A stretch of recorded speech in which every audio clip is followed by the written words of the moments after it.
welcome to season 2 episode 2 of Jacob's Weekend Cooks. Today we're going to be grilling up some beef inside skirt steaks, other known as fajitas. We got 7.28 pounds of it at $5.98 a pound for a total price of $43.53. Of course, they're from H-E-B. They look pretty good in the package. We won't know what they look like until we get them out, right? They fold pretty nice, so they feel kind of soft, so they should be okay. For seasonings, we're gonna use a homemade fajita seasoning recipe that I found online. It consists of chili powder, kosher salt, paprika, onion powder, cayenne, garlic, and ground comino, which is ground cumin. I already have it mixed up. I did have to make more than one batch, but I'm gonna make the size that I got here. That's what's gonna come up on the next slide. Exact ingredients are also gonna be in the description down below.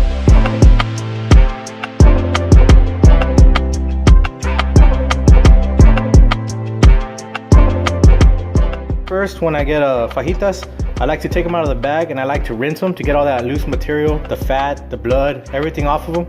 And then I see how long they are.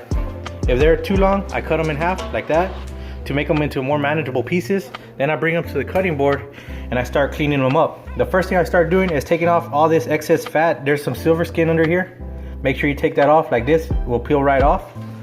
And then on the other side, you also still got some more silver skin. Take this all off, take it all off, take off these loose bits of fat. They're gonna get crispy and such, but I like to clean it up to where it's strictly meat, so it absorbs the maximum amount of flavor, so the flavor gets to penetrate the meat. So yeah, I'm gonna start cleaning them up, so you'll see how I clean this one up. All right, first, here we are, we got the fajitas all trimmed up. I did take off quite a bit of material. I figure it's about a pound and a half of silver skin, meat, fat, all that other good stuff. So yeah, just make sure you trim them up real nice and neat. You'll have a better experience with the fajitas. So right now I'm gonna cut a slit on this bag so we can start seasoning them. It doesn't need as much seasoning, but I would season both sides. Make sure I get a little bit on everywhere.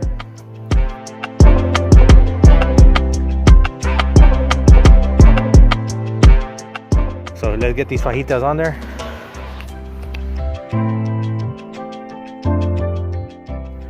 Okay.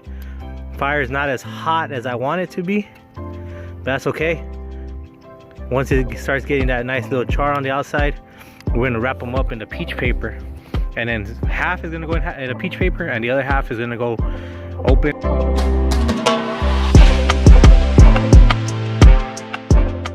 Here we are, fajitas looking crispy. I'm gonna take these out and I'm gonna wrap them up in peach paper. Hey, what is my thought process behind using a peach paper? Well, peach paper, I don't like using it because it stalls out the meat, okay? So say I'm cooking a 16-pound brisket like I did last week, and I'm getting to 160, and I wrap it up in peach paper. Well, since the peach paper allows the meat to breathe, since the moisture gets to escape to the outside, guess what? It cools the meat. So I figured if I use peach paper for anything like a brisket, a pork butt, anything that's got to go above a stall out temperature, then it's not gonna work as the way it should.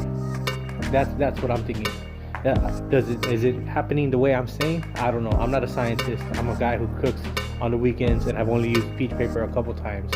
But I can say those couple times that I have used the reason I'm using the peach paper, because what I heard is that it allows the wood, the smoke to penetrate, to be able to flavor the meat while it's retaining the steam, the moisture of the meat. And back to what I was saying about the steam. Okay, the reason we put foil on a brisket, a roast, anything that you wrap with a foil, is so that the meat steams. So what happens is when it steams, it breaks down the muscle fibers, and then like the collagen, the fat, everything. So that's what makes your brisket soft, makes your brisket tender, your pork butt fall apart. So from what I understood about peach paper, it's supposed to do the same thing. But like I said, I've used it twice and I've hit a stall and it just doesn't want to go past using peach paper. On both of those occasions, I pulled it out from the grill, wrapped it up in foil, and boom, we're on the road again to hitting that 193, 200, whatever it was for whatever I was cooking. So yeah, that's my thought process, that's my theory or my hypothesis. Okay, these bad boys hit 160 degrees temp. So I pulled them out. We're gonna get the other ones out of the grill. Fajitas here inside this paper. They've been sitting in there for probably about 15 minutes or so, maybe a little longer, maybe 30 minutes. But yeah, they hit a temp of 140, which is medium. Actually, we got 141 now. So yeah, I'm gonna pull these out, take them inside and cut them. So right now I'm gonna put this, cut it up, a piece up, and then put this up, these ones as well, put them up there and compare the difference. Oh yeah, quick tip on how to cut fajitas. When you're cutting fajitas, you want to cut across the grain. I don't know if you can really tell, the grains are going this way on the fajitas. What you'll do is you'll cut like a 4-inch strip, like right here. That's one section, and then right here, that's another section, and then you'll rotate it, and you'll cut perpendicular to the meat. So you see the grains running this way, then you'll cut your strips this way. Here they are. Here's a cross section of the fajitas. On the bottom side, these are the ones that I wrapped up into peach paper to kind of steam them, to allow the fat and the tissue to break down, to allow it to get softer. And these are the ones that stayed over the fire. The ones that stayed over the fire, they got a little more gray, but mind you, I did take these to well done. These ones stayed at 140, which is about medium. So let's see the bend test. Okay, let's see the bend test. Bends pretty well. It separates pretty easy. Yeah, it's kind of hard doing it with one hand, but yeah, it separates kind of easy. Okay, the bend test on these ones. Oh yeah, and you can tell the difference where they steam that little extra bit. It does make a difference.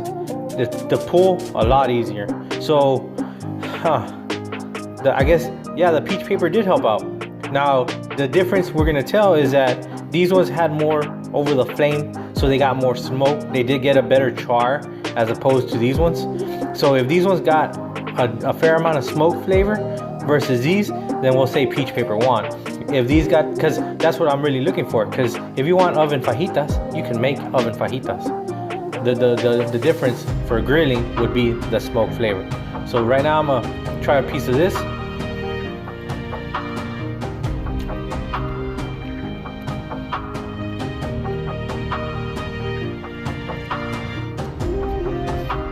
Really, it just tastes like fajitas. I don't really taste very much smoke. The seasoning, the flavor is delicious. So let's see these other ones, the ones that were over the fire.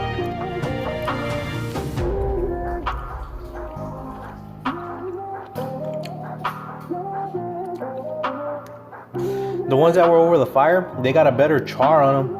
But to be honest with you, I don't really taste very much smoke on them.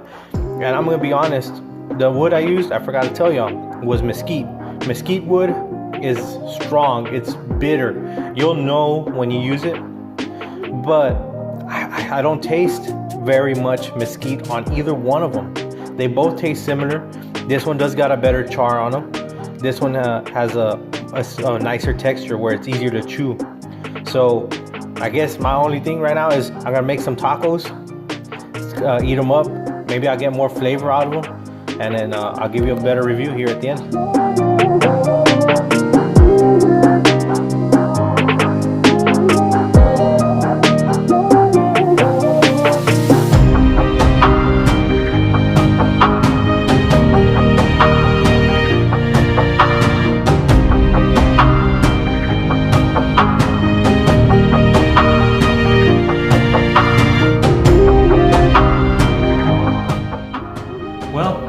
There we are, fajitas grilled on the fire, fajitas wrapped in peach paper.